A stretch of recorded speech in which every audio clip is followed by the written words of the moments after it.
Shalom Vracha, Erev Tov, Beshem Hashem, Naaseh Venasliach, Bezrat Hashem, en ce lundi soir, lundi 10 du mois de février, et déjà le 13 du mois de Shevat. Donc nous sommes la veille de mardi, et donc un chiour qui est offert par Marilyn Halimi à Yekara pour l'élévation de l'âme ce soir et demain toute la journée de son papa Bernard Pinchas Ben Mesaouda Ruach Hashem Tenachenu Began Eden Elion בכל אשר חווים עמו בכלל הרחמים והסליחות וכן ירצון ונאמר אמן יהי נשמתו צורה בצורה חיים. Et elle demande aussi pour une bonne réussite spirituelle et matérielle à ma fille Yona Myriam Bat Marilyn Sarah Mesaouda à qui on souhaite tous les bonheurs du monde. Bezrat Hashem, Yirat Shamaim, Tsniyut, Parnassa Beshef Abriut et Anarichut Yamim, Zivug Agun si ce n'est pas encore le cas. Beaucoup de Osher surtout sont ses chemins, ainsi qu'à son mari Dan Ben Yolen et ses enfants Alon Avraham Ben Yona et Eli Saralin Bat Yona. Et aussi pour la libération de tous nos otages, la victoire, Bezrat Hashem, protection, Shekol Chayalenu, une fin proche de cette guerre et le shalom pour toutes les maisons d'Israël. On ne pouvait pas demander plus que ça, Parnassar et Choutamim. Et Todarabah, Bezrat Hashem, à Marilyn Halimi d'avoir offert ce shiur ce soir. Un sujet très intéressant et prenant sur plusieurs explications que nous allons traverser ensemble avec l'aide d'Hachem sur une question Madoua Ditna Torah Bechodesh Ashlishi. La Torah nous a été donnée pour chaque jour. C'est pour ça qu'on dit tous les jours Asher Bachar Banu et Natan Lanu et Torato. Natan Lanu et Torato. Et nous prenons la Torah donc pour chaque jour. Nous avons sur ce l'obligation d'étudier la Torah le jour et la nuit. Ça, c'est une chose qui ne se discute pas, qui ne se négocie pas. Chacun de nous auront des comptes à rendre, nous dit la Gemara dans plusieurs endroits, entre autres Shabbat Lamed Aleph ou Sanhedrin Zayin Amud Aleph, et aussi Ben Seret Kedushin, peu importe. En tout cas, quelles sont tes heures d'études? Autour de ces heures d'études court la vie professionnelle, familiale, sociale, éducative, tout ce que l'on veut. Mais d'abord, tout comme une voiture, si on veut qu'elle fasse de belles choses et qu'elle aille dans de bons endroits, il faut lui mettre de l'essence, de la même façon. Pour pouvoir réussir une vie juive, il faut se remplir tous les jours de Torah. Ou à travers des cours de Torah, mais le mieux à faire, c'est de prendre une chavruta et d'étudier soi-même, hormis les cours de Torah, qui sont des cours qu'on ne pourrait pas avoir si on ne les avait pas étudiés soi-même. Alors la question du jour, c'est que si la Torah s'étudie tous les jours, pourquoi Dieu a choisi d'Afka le 3e mois de l'année, puisque nous sommes sortis le mois de Nissan. De Nissan, il y a le mois de Iyar, ça fait donc Nissan 1 mois, Iyar 2 mois, et le mois de Sivan. Alors c'est vrai que ce n'est pas 90 jours à proprement dit, c'est une partie du mois de Nissan, le 15 du mois de Nissan, le mois de Iyar en entier, et une partie du mois, 6 jours, du mois de Sivan. Dans le judaïsme, une partie est considérée comme toute son entité. Alors on va dire ici des réponses, mais avant de vous les lire, j'aimerais d'abord vous donner quelques réponses qui sont les miennes. D'abord, il y a une question de Mazal, comme l'explique la Gemara dans Meseret Shabbat, Daf Kuf Nun Vav, c'est que le Mazal du mois de Sivan, c'est les Théomim, ce qu'on appelle les jumeaux, les Gémeaux. En français, les jumeaux, Théomim en hébreu. Et les Gémeaux veut dire que la Torah a été donnée par deux personnages, donc des Gémeaux, deux frères, qui sont Moshe et Aaron. Pourquoi Moshe et Aaron? Un qui parle de Torah et un qui fait la paix. Aaron représente l'homme qui rapproche les hommes des hommes. Il faisait la paix entre l'homme et la femme, entre l'homme et son prochain, l'homme et son créateur. C'est l'homme de la complaisance, c'est l'homme de la paix, de celui qui trouve des solutions. Moshe, lui, a un autre rôle, c'est l'éducateur. Et quand on éduque, on peut aussi bien donner des récompenses, tout comme on peut punir. Donc nous avons besoin, pour créer une Torah qui soit équilibrée, de Moshe et de Aaron, et c'est pour cela que dans le secret de l'étude de la Torah, Moshe et Aaron représentent deux sphirotes intermédiaires qui sont Netzach, Hod, Netzach. C'est-à-dire qu'on peut dire que Moshe c'est Hod, on peut dire que Moshe c'est Netzach, on peut dire de Aaron que c'est Hod, on peut dire de Aaron que c'est Netzach. Même s'ils ont de façon fixe, en réalité, dans les sphirotes, chacun leur place. Donc il fallait atteindre l'influence des Gémeaux pour apprendre. Mazé des Gémeaux sont des jumeaux, chez nous les Juifs. Ça vient dire que quand tu es dans la Torah, tu ressembles, tu as une facette. Tu as la synagogue, tu es avec ton Rav, tu étudies la Torah. Mais est-ce que tu es le même? Est-ce que tu es le même jumeau quand tu es au travail, quand tu es à la maison, quand tu es dans la vie sociale? Es-tu le même personnage, c'est-à-dire pourrions-nous te reconnaître à la maison comme tu es à la synagogue avec ton Rav? Est-ce que quand tu parles à ton Rav, on voit de l'humilité, j'ai une question à poser, tu fais l'intéressant? Très bien, pourquoi pas? Si c'est réellement sincère, c'est valable. Mais alors pourquoi à la maison t'es pas le même? Pourquoi tu cries? Pourquoi ceux qui t'aiment le plus, ceux qui t'ont le plus donné dans ce monde, pourquoi est-ce que eux, tu leur donnes pas le même amour, la même, je dirais, empathie que ceux qui sont à la synagogue? Donc quand tu viens chercher la Torah, il faut le 3e mois, le mois des Gémeaux, pour dire que si tu es comme ça à la synagogue, si tu es tout le temps convivial, tu rigoles, tu es sympathique, tu es agréable, tu as toujours de belles choses à dire, là-bas, est-ce que tu es le même Gémeaux? Est-ce que tu es le même à la maison? Sinon, ta Torah, c'est pas la bonne Torah. La Torah a été donnée dans le mois des Gémeaux, c'est-à-dire celui qui est Toho Kevaro, intérieur comme extérieur. Deuxième explication très importante à retenir, c'est qu'effectivement, on le voit dans le divorce. Quand une femme prend le guet, elle ne peut pas se remarier avant 3 mois pour voir si elle n'est pas enceinte de l'homme précédent. Pour être certain, alors aujourd'hui, c'est vrai qu'on a des moyens très sophistiqués, mais la Torah, elle traverse toutes les époques. Même si tu as des réponses, tu dois te fier à la Torah parce qu'elle cache d'autres degrés d'explication qui sont des lois immuables. Ainsi donc, la femme ne peut pas se remarier avant 3 mois, de peur qu'elle soit encore enceinte du mari précédent, que l'on sache la vérité, qu'elle redémarre de façon vierge sa nouvelle conquête, sa nouvelle action, même si elle ne l'est plus physiquement, mais c'est un nouveau départ. Les enfants d'Israël ont vécu 210 ans en Égypte, et ils étaient enceintes, ils étaient malheureusement dans une espèce de pseudo-accouplement mental avec l'idolâtrie de l'Égypte. On a pu les sortir géographiquement, mais l'idolâtrie était en eux. Donc pour être certain qu'ils ne soient pas encore enceintes de cette philosophie, de cette idéologie égyptienne, il a fallu attendre les 3 mois de Nissan, Iyar et Bezrat Hashem, le mois de Sivan, pour recevoir la Torah. Donc les 3 mois sont passés.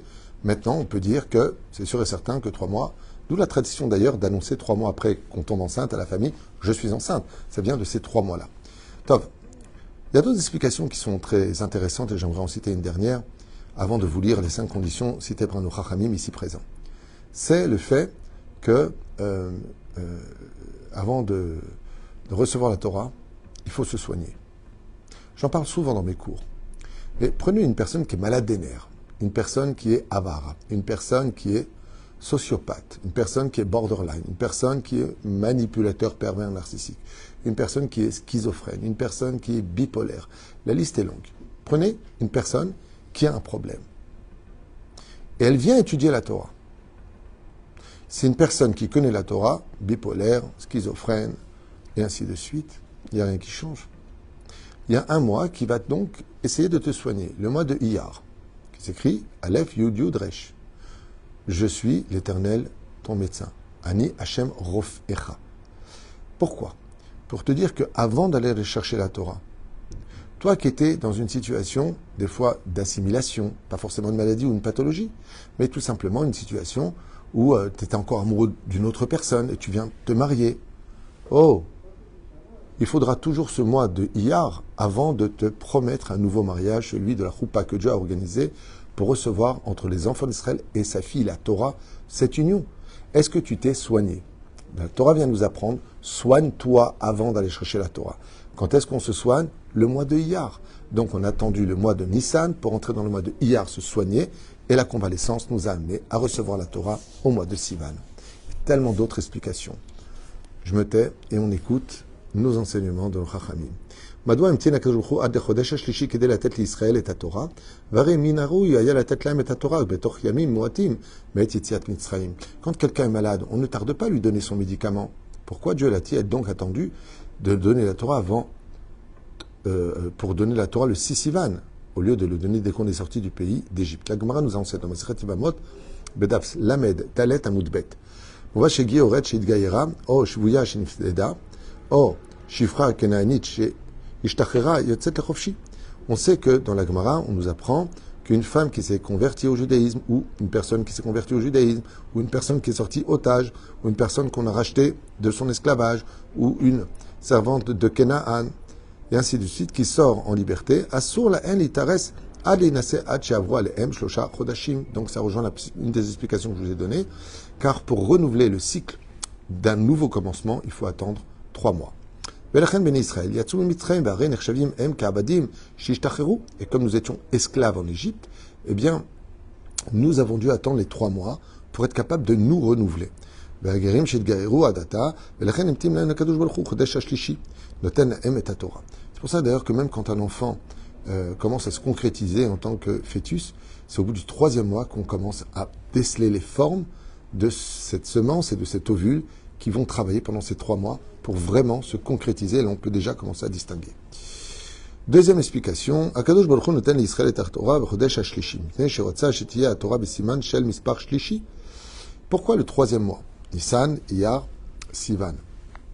La réponse est très belle. C'est parce que dans la Torah, tout est triologie. D'où une religion qui est sortie il y a 2000 ans et qui s'est basée sur notre Torah, l'originelle, la triologie. Non pas la leur, mais la nôtre. Chez nous, tout est 3. Abraham, Yitzhak, Yaakov, Torah, Nevi'im et Ketuvim, Cohen, Lévi, Israël. Vechen al Zehaderech. Notre Torah est représentée par un chiffre porte-bonheur qui est le 3 et le 7. Le 3 et le 7 ensemble forment 10 qui correspondent aux 10 sphirotes. Donc étant donné que le 3 est le chiffre représentatif de la Torah, Chochma, Bina, Da'at, en d'autres termes, pour pouvoir l'acquérir, alors Dieu l'a donné dans le chiffre 3. Sha'areh Torah yesh losha chalakim. Donc voilà ce que je viens de vous dire, il le dit ici. Au Israël yesh losha ma'amadot, Kohanim Levim Israël, vechen ekuna velachen imtien akadosh baruch hu ad chodesh hashlishi kedei latet lahem et Torah. C'est pour cela que le Créateur du monde a voulu que la Torah appartienne au chiffre 3, puisque tout est 3 à l'intérieur. Comme on a 3 âmes, Nefesh, Ruach et Neshama. Et on peut donner des exemples énormes sur ce sujet-là. Troisième explication. Quand les enfants d'Israël quittèrent l'Égypte, beaucoup parmi eux, une grande majorité, étaient défectueux, car ils avaient été amputés, crevés les yeux, assourdis avec de terribles épreuves, de l'huile brûlante dans les oreilles. Ils avaient été blessés, et beaucoup d'entre eux étaient manquants des membres. Pas de bras, pas de jambes, pas d'oreilles, nez brisé. Trapéo le gamré. Donc il dit, Chodesh Hashlishi, trapéo le gamré. Vazatan et Torah. Et donc l'explication qu'il vous donne, c'est celle que je vous ai donnée. Il fallait donc 3 mois pour s'en guérir, et le mois de Iyar les a guéris. Je suis content de savoir que j'ai devancé, puisque je découvre avec vous les explications. Akadosh Berov a avato l'Israël. Le Créateur du monde, dans son amour infini pour le peuple d'Israël, Ratza la tête lahem et Torah miyad betzetam et mitzrayim, aurait voulu donner la Torah directement dès la sortie du pays d'Égypte. Et là, seulement. Comme il a vu que les enfants d'Israël étaient arrivés au 49e degré d'impureté, il lui fallait donc remonter des 49 degrés d'impureté. Donc, passer par les 3 mois obligatoires. C'est-à-dire du 15 du mois de Nissan jusqu'au mois de Iyar, ça fait 15 jours, plus 30 jours du mois de Iyar, plus 6 jours, pour remonter la pente. Ça nous fait les 49 jours nécessaires pour recevoir la Torah pure. C'est-à-dire que la Torah était au 50e palier, on était au 49e en bas. Monte 49 paliers, le jour même du don de la Torah, c'est le 50e, et tu peux prendre la Torah. Car on ne peut pas donner la Torah à quelqu'un qui est tamé. Pourquoi? Parce qu'il risquerait de s'en servir et d'emmener la Torah dans sa Touma, et non pas de s'élever dans la Gdusha de la Torah. Tout comme on va dire à une personne, va te laver car tu es sale, de la même façon, on ne peut pas donner la Torah à une personne, donc quand elle est propre seulement.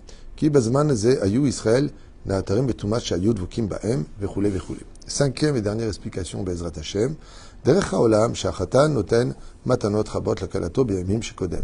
Le minhag d'Israël, en tout cas dans certaines communautés, est que le Khatan, déjà, offre plusieurs cadeaux à sa future épouse avant même le mariage. On va être Khupatam. Et le but de ces cadeaux est de montrer à la Kala combien Behemet ou Khatan est prêt à l'attendre et à lui donner. Car le but du mariage, c'est de donner. Bien sûr que pas dans un sens. Et car Gam Akadosh Baruch Hu Asam Israël. Et ainsi le Créateur du monde a fait avec Israël. Chez Lonatan la Em et Torah les altar. Le Créateur du monde, pourquoi est-ce qu'il a tardé à nous donner la Torah? Parce que comme un bon mari, il voulait d'abord gâter son épouse, le peuple d'Israël. Et là, Trila Natan la Em atanot rabot kedelarot la Em at kama chavivin lefanav. Donc le Créateur du monde, il a fait d'abord des miracles. Je viens te sauver, je viens te libérer, je viens te relever, je te donne la manne, je te donne le puits de Myriam, je fais que des cadeaux. Je te donne les nuées de gloire, Veilu, Enamatanot, Dag la Em Shinatsu Mitzraim, Karalem et Ayam. Je vous ai fait tout ce que vous avez demandé, je vous ai donné de l'eau, je vous ai donné la santé, je vous ai exterminé vos ennemis devant vous et derrière vous, les Égyptiens derrière, Amalek devant. Quand on a vu combien Hachem tenait à nous, alors il nous a demandé, est-ce que tu veux bien m'épouser? La reine Bezrat Hachem, le laps de temps qui a été utilisé n'est pas forcément relié aux 3 mois, mais à l'abstinence et en même temps à la compréhension d'un message que je voudrais rajouter qui n'a pas été dit ici. Dans le monde orthodoxe, ce qui fut mon cas avec mon épouse aussi d'ailleurs, que Dieu la bénisse, eh bien, quand on se rencontre, alors on fait 3, 4, 5, 6, 7, 8, le temps qu'il faut pour avoir les réponses à toutes nos questions. On restera toujours conscient que dans un shidour, on n'aura jamais toutes les garanties. Car ensuite, l'amour, ça se crée. Il faut s'investir.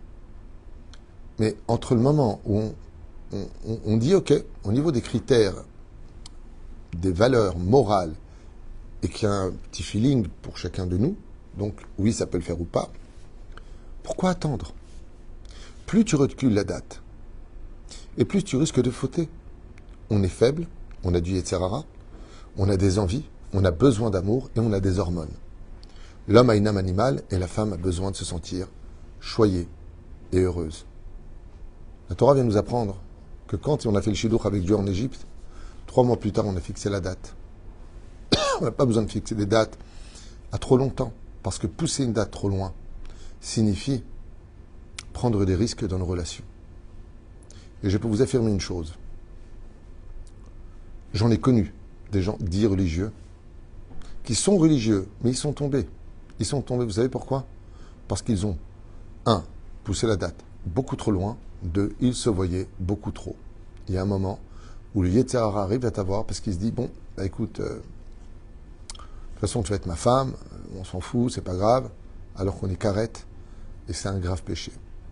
Tout le monde est tombé dans ce piège, sauf ceux qui étaient vraiment Yirei Shamayim, à tel point qu'on raconte du Rav Ovadia Yosef que quand il venait étudier chez le Rav Fatal, qui était son beau-père, il évitait de regarder sa kala, et un jour, la rabbinite Margalit, qui était la femme du Rav Ovadia, lui a dit, mais pourquoi quand tu viens, tu me regardes même pas? Il lui a dit, parce que tu es tellement plaisante que j'ai peur de quitter ma Torah. Dans son extrême humilité, le Rav Ovadia nous met en garde sur ce genre de choses. Donc ne commence pas ton shidour trop tôt, si de toute façon tu ne peux pas te marier avant 12-13 mois. Mamash lo.